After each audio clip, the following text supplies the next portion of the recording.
స్తోత్రం. దేవుని నామానికి మహిమ కలుగుగాక. ప్రభునందు ప్రియులారా, ఉదయకాల సమయంలో మరొకసారి దేవుని యొక్క వాక్యాన్ని ధ్యానించడానికి దేవుడు మనకి ఇచ్చిన మహాభాగ్యం వరకు దేవునికి మహిమ కలుగుగాక. ఈరోజు దేవుని యొక్క వాక్యం కీర్తనలో 82వ కీర్తనలో 3వ భాగాన్ని ధ్యానం చేసుకుందాం. దీని ద్వారా దేవుడు మనతో మాట్లాడినాడు. ఈరోజు వాక్య భాగం కీర్తనలో 82వ కీర్తనలో 3వ వచనంలో ఉందంటే, పేదలకును తల్లిదండ్రులు లేని వారికి న్యాయం తీర్చుడి, శ్రమగల వారికి దీనులకు న్యాయం తీర్చుడి. ఏంటండి? పేదలకును తండ్రిదండ్రులు లేని వారికి న్యాయం తీర్చుడి, శ్రమగల వారికి దీనులకు న్యాయం తీర్చుడి అని చెప్పేసి దేవుని యొక్క వాక్యం సెలవుస్తుంది. మన దేవుడు, మనం నమ్ముకున్న దేవుడు న్యాయవంతుడు అనమాట. ఆయన న్యాయకర్త ఉన్నాడు. ఆయన తీర్పు తీర్చువాడు. ఆయన ఇప్పటికే ఆయన అనేకులకు తీర్పు తీర్చున్నాడు. మరి పూర్వీకులకు తీర్పు తీర్చబడ్డారు. ఇంకా తీర్పు తీర్చబడని వారు ఉంటే కనుక ఖచ్చితంగా మరి చివరి దినాల్లో అందరూ కూడా ఆయన ఎదుట రావాల్సి ఉంది. ఆయన ఎదుట అందరూ కూడా తీర్పు తీర్చబద్దులై ఉన్నారు. ఆయన ఎదుట నిలబడవలసి ఉంది. అయితే పేదలకు తీర్పు న్యాయం తీర్చండి, తల్లిదండ్రులు లేని న్యాయం తీర్చండి. ఎందుకంటే పేదలకి అంటే ఎవరు ఉండరు కదా. ఇవాళ మనం ఒక మనిషిని చూసుకుంటే వాడికి ఏదో ఒక అధికారమై ఉండాలా, డబ్బు ఉండాలా, పలుకుబడి ఉండాలా, సమాజంలో మంచి స్థానం ఉంటే వారికి మంచి గౌరవం ఉంటుంది. లేవండి అలా లేని వారిని ఏమంటారంటే పేదలు అంటే వారికి ఏమీ, ఇంకా వారి మాట ఎవరు లక్ష్యం చేయరు, వారి మాటని ఎవరు పట్టించుకోరు. కానీ దేవుడు న్యాయవంతుడు కాబట్టి దేవుడు ఏం చెప్తున్నాడంటే ఆ పేదలకు న్యాయం తీర్చండి. అలాగే తల్లిదండ్రులు లేని వారికి, ఇప్పుడు చూడండి, ఎవరున్నారు అనుకోండి, ఏదన్నా ఇబ్బంది వచ్చినా, కష్టం వచ్చినా, నష్టం వచ్చినా తల్లిదండ్రులు ముందుకు వచ్చి ఆ బిడ్డల్ని వెనకబెట్టుకొని వారి కొరకు ప్రయాసపడుతూ ఉంటారు, వారి కొరకు అడ్డుపడుతూ ఉంటారు. కానీ తల్లిదండ్రులు లేని వారికి అడ్డుపడే వాళ్ళు ఎవరు? అందు గురించి వాక్యం సెలవిస్తుంది, తల్లిదండ్రులకు కూడా న్యాయం తీర్చండి. తర్వాత మరొక మాట రాయబడుతుంది ఏంటంటే, శ్రమగల వారికి కూడా న్యాయం. శ్రమలో ఉన్నటువంటి, శ్రమలో వాళ్ళు ఇబ్బందులు ఉన్నారు, ఒక బరువు ఎత్తుకొని మీద ఎత్తుకొని కింద పడిపోయి ఉన్నారు, వాళ్ళు లేపాలి కదా. అదే న్యాయం తీర్చడం అంటే. కొంతమంది తెలుసు, కొంతమంది తెలియక శ్రమ పడుతూ ఉంటారు. కొన్ని ఆర్థిక సమస్యలు కావచ్చు, లేదంటే మానసిక శారీరక సమస్యలు కావచ్చు. కొంతమంది శ్రమలో ఉన్నటువంటి వారిని మనం ఏం చేయాలంటే, మనం చేయగలిగింది వారి విషయంలో న్యాయం తీర్చడానికి మనం ప్రయత్నించాలి. అలాగే మరొక వాక్యం సెలవిస్తుంది, దీనులకు కూడా న్యాయం తీర్చండి. దీనులు అంటే దీనత్వం కలిగినటువంటి వారు ఎదురు తిరిగేవాళ్ళు కాదు, వాళ్ళు మరి పోరాడేవాళ్ళు కాదు, వాళ్ళు ఎదురు వారి మీద కొట్లాడేవాళ్ళు కాదు. కాబట్టి వాళ్ళకి ఏం చేయాలి? మనం దీనులకు కూడా మనం ఏం చేయాలి?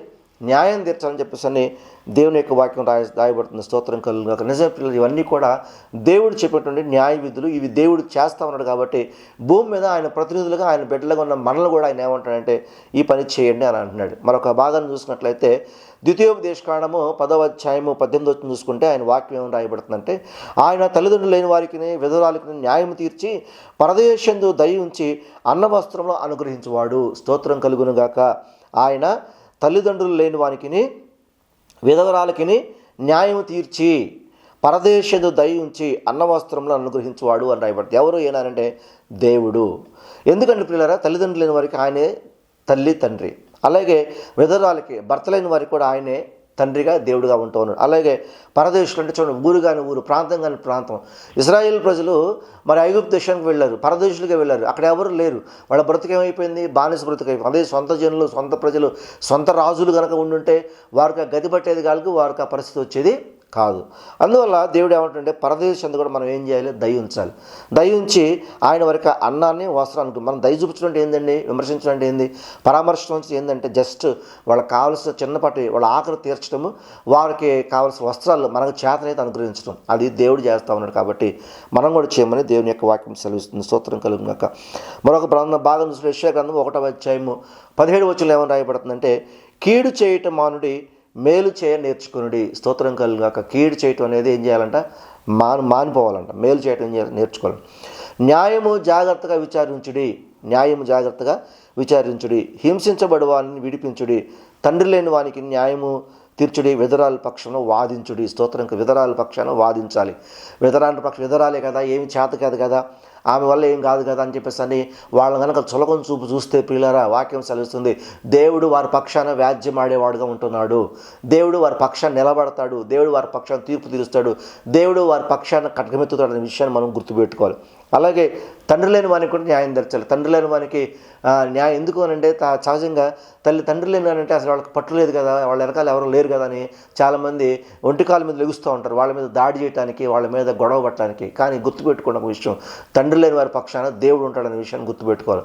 తండ్రి లేని వారి పక్షాన దేవుడు ఉంటాడు. కాబట్టి ఏదైనా సరే కీడు చేయటం మాని మేలు చేసే విషయంలో నేర్చుకోవాలి, జాగ్రత్తగా విచారించాలి, హింసించబడి వారిని విడిపించాలి, తండ్రి లేని వారికి న్యాయం తీర్చాలి, విధవరాలకు కూడా వారి విధవరాల పక్షాన్ని మనం వాదించాలని చెప్పేసి దేవుని యొక్క వాక్యం సెలవిస్తుంది. దేవునికి మహిమ కలుగుగాక.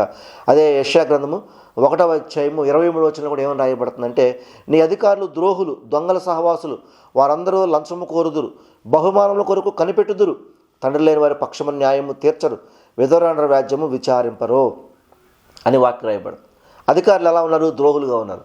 వాళ్ళు దొంగలతో సహవాసం చేసేవారు, లంచం కోరేవారుగా ఉన్నారు, బహుమానాలు కోరేవారు ఉన్నారు. కాబట్టి దేవుని ప్రతినిధులుగా, దేవుని బిడ్డలుగా, దేవుని యందు విశ్వాసించిన మనము ఏం చేయాలంటే దేవుని పక్షాన దేవుడు నిరూపించడానికి, దేవుడు ప్రేమ గలవాడు, దేవుడు దయగలవాడు, దేవుడు జాలి గలవాడు, దేవుడు న్యాయం తీర్చేవాడు, దేవుడు మరి స్వార్థపరుడు కాదు, దేవుడు పక్షపాతి కాదు నిరూపించడానికి మనం ఏం చేయాలంటే భూమి మీద ఆయన బిడ్డలమైన మనము మరి ప్రజల పక్షాన, విధవరాండ్ర పక్షాన, తండ్రి వారి పక్షాన వ్యాజ్యమాడేవాడిగా న్యాయం తీర్చేవారు మనం ఉండాలని చెప్పేసి అని వాక్యం సెలవిస్తుంది. స్తోత్రం కలుగాక. మరొక బాగా జ్ఞాపకం చేసుకుంటే ఇర్మియా గ్రంథము 5వ అధ్యాయము 28వ వచనంలో దేవుని యొక్క వాక్యం ఏమి రాయబడుతుంది? ఇర్మియా గ్రంథం 5వ 28వ వచనంలో ఏమి రాయబడుతుందంటే, వారు క్రొవ్వు బలిసి ఉన్నారు, అంతేకాదు అత్యధికమైన దుష్కార్యములు చేస్తున్నారు, తండ్రి లేని వారు గెలవకున్నట్లు వారి వ్యాజ్యమును అన్యాయంగా తీర్చుదురు, దీనుల వ్యాజ్యమును తీర్పునకు రానివ్వరు. ప్రజలు లోకం ఇలాగే ఉంది. లోకంలో మనుషులు బలిసున్నారు. ఎట్లా బలిసున్నారంటే క్రొవ్వు బలిసినట్టు బలిసున్నారు, అధికారులు బలిసున్నారు, వారు అత్యధికమైన దుష్కార్యాలు చేయిస్తున్నారు, తండ్రి లేని వారిని గెలవకున్నట్లుగా వారి వ్యాజ్యమును అన్యాయంగా తీర్పు తీరుస్తున్నారు.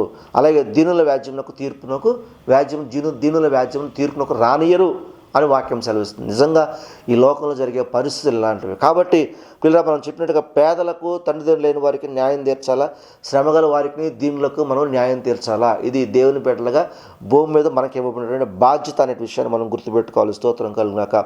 మరొక భాగాన్ని చూసుకుంటే యాకోబు పత్రిక 1వ అధ్యాయము 27వ వచనంలో ఏమని రాయబడుతుందంటే, తండ్రి అయిన దేవుని ఎదుట పవిత్రమైన నిష్కలంకమైన భక్తి ఏదనగా దిక్కులేని పిల్లలను, విధవరాండ్రను వారి ఇబ్బందులు పరామర్శించటయు, ఇహలోక మాలిన్యము తనకు అంటకుండా తన్ను తాను కాపాడుకుంటయునే అని చెప్పేసి వాక్యం రాయబడుతుంది. అసలు ఈ లోకంలో భక్తి ఏంది అని అంటే ఏమండి, దశంభాగం ఇవ్వటమా, లేకపోతే కానుకలు ఇవ్వటమా, లేకపోతే మరి చక్కగా బైబిల్ పట్టుకొని దేవుని సన్నిధికి రావటమా, ప్రార్థన చేయటమా, పాటలు పాడటమా, ఇది కాదు. దేవుడు కోరుకునే భక్తి ఏంటనంటే తండ్రి అయిన దేవుని పవిత్రమును నిష్కలమునైన భక్తి ఏదనగా దిక్కులు ఆయన నిజంగా మనం చూపించాల్సిన భక్తి, నిజంగా దేవుడి అంటే భక్తి ఎలా చూపించాలి మన క్రియల ద్వారా అంటే, దిక్కులేని పిల్లలను, విధవరాండ్రను వారి ఇబ్బందులు పరామర్శించాలి. దిక్కులేని వారిని, పిల్లలను, విధవరాండ్రను, దిక్కులేని పిల్లలను, విధవరాండ్రను వారి ఇబ్బందుల్లో పరామర్శించాలి.